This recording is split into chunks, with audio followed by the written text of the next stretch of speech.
ഹാരിസ ഇബ്നു സുറാഖ റളിയല്ലാഹു അൻഹു. അദ്ദേഹം യുദ്ധത്തിന് വന്നതായിരുന്നില്ല, പ്രായം കുറവായിരുന്നു. നബി സല്ലല്ലാഹു അലൈഹി വസല്ലം യുദ്ധത്തിന് വേണ്ടി അദ്ദേഹത്തെ കൂട്ടിയതല്ല, മറിച്ചോ യുദ്ധം കാണാൻ, നസാറ എന്ന് പറയും, ആ യുദ്ധം കാണാൻ വേണ്ടിയും ഉയർന്ന സ്ഥലത്ത് നിന്ന് അതൊക്കെ വീക്ഷിക്കാൻ വേണ്ടിയും മുസ്ലിമുകൾ എവിടെയെങ്കിലൊക്കെ ഇറങ്ങി തമ്പടിക്കുമ്പോൾ അവരുടെ സാധനങ്ങളൊക്കെ കാവലിരിക്കാനൊക്കെ വേണ്ടിയിട്ട് ചില ആളുകൾ നബിതങ്ങൾ കൂടെ കൂട്ടുമായിരുന്നു. അങ്ങനെ യുദ്ധം ഉയർന്ന സ്ഥലത്ത് നിന്ന് വീക്ഷിക്കാൻ വേണ്ടി കൂട്ടത്തിൽ വന്ന ആളായിരുന്നു ആര്? ഹാരിസ റളിയല്ലാഹു അൻഹു. പക്ഷെ അദ്ദേഹം ഈ യുദ്ധം നടക്കുന്നതിന് മുമ്പ് ബദറിലെ വെള്ളക്കെട്ടാണല്ലോ, കുറെ വെള്ളക്കെട്ട് ഉണ്ടായിരുന്നു. ആ വെള്ളക്കെട്ടുകളിൽ ഒന്നിൽ വെള്ളം കുടിക്കാൻ വേണ്ടി വന്ന് വെള്ളം കുടിച്ചുകൊണ്ടിരിക്കുമ്പോൾ എവിടുന്നോ വന്ന ഒരു അമ്പ്, അത് ആരെ എറിഞ്ഞെന്നറിയില്ല, എവിടുന്നോ വന്ന ഒരു അമ്പ് അദ്ദേഹത്തിന്റെ തൊണ്ടക്കുഴിയിൽ തറക്കുകയും അദ്ദേഹം ഷഹീദാകുകയും ചെയ്തു.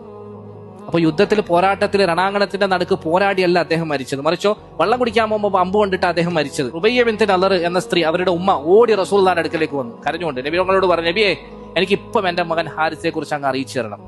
അഥവാ അവൻ സ്വർഗത്തിലാണ്, അവന് ഷഹീദിന്റെ കൂലി കിട്ടിയെങ്കിൽ ഞാൻ ക്ഷമിക്കും. ഇനി അഥവാ അവന് ഷഹീദിന്റെ കൂലി കിട്ടിയില്ല, അവൻ സ്വർഗത്തിലല്ല എങ്കിൽ ഞാൻ കരച്ച് നിലവിളിച്ച് ഒച്ചപ്പാടും ബഹളൊക്കെ ഇവിടെ ഭയങ്കര പ്രശ്നമാക്കുമെന്ന് റസൂലുള്ളാഹിനോട് പറഞ്ഞു. ആ സമയത്ത് റസൂലുള്ളാഹി സ്വല്ലല്ലാഹു അലൈഹി വസല്ലം ചോദിക്കുന്നുണ്ട്, വൈ ഹക്കി അവ ഹബിൽതി, എന്താ പറ്റിയത്? നിന്റെ സമനില തെറ്റിയോ? അജന്നത്തുൻ വാഹിദത്തുൻ ഹിയ, സ്വർഗം എന്ന് പറഞ്ഞാൽ ഒറ്റ സ്വർഗമാണെന്നാ നീ വിചാരിച്ചത്? ഇന്നഹ ജിനാനുൻ കസീറ, സ്വർഗം എന്ന് പറഞ്ഞാൽ ഒരുപാട് സ്വർഗമുണ്ട്, ഒരുപാട് തട്ടുകളുണ്ട്.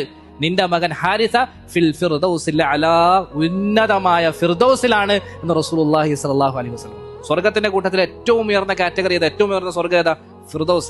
റസൂലുള്ളാഹി സ്വല്ലല്ലാഹു അലൈഹി വസല്ലം സ്നേഹനിധികളായ അവിടുത്തെ അനുചരന്മാരോട് നമ്മളോടൊക്കെ പറഞ്ഞിട്ടുണ്ട്, ഒരു സ്നേഹപൂർവ്വമുള്ള ഒരു ഉപദേശം, നിങ്ങൾ സ്വർഗത്തെ കുറിച്ച് ചോദിക്കുമ്പോൾ ഫിർദൗസ് തന്നെ ചോദിക്കണേ. കാരണം റസൂൽ ചിലപ്പോൾ എവിടെയായിരിക്കും? ഫിർദൗസിലായിരിക്കും അല്ലേ? അപ്പൊ റസൂലുള്ളാഹിക്ക് ഒരു പക്ഷേ ആഗ്രഹം ഉണ്ടാവും നമ്മളെയും കാണണമെന്ന്. അപ്പൊ നമ്മളോട് രഹസ്യമായിട്ട് പറയാം, നിങ്ങൾ സ്വർഗത്തെ ചോദിക്കുമ്പോൾ ഫിർദൗസ് തന്നെ ചോദിക്കണേ. കാരണം എന്താ? അതിന്റെ മുകളിൽ അതിന്റെ മച്ചെന്താണെന്നറിയോ? അള്ളാഹുവിന്റെ അർശാണ്. അള്ളാഹുവിന്റെ അർശാണ് അതിന്റെ മുകളിൽ. അള്ളാഹുവിന്റെ അർശിന്റെ തൊട്ട് താഴെയാണ് ഈ ഫിർദൗസ് ഉള്ളത്.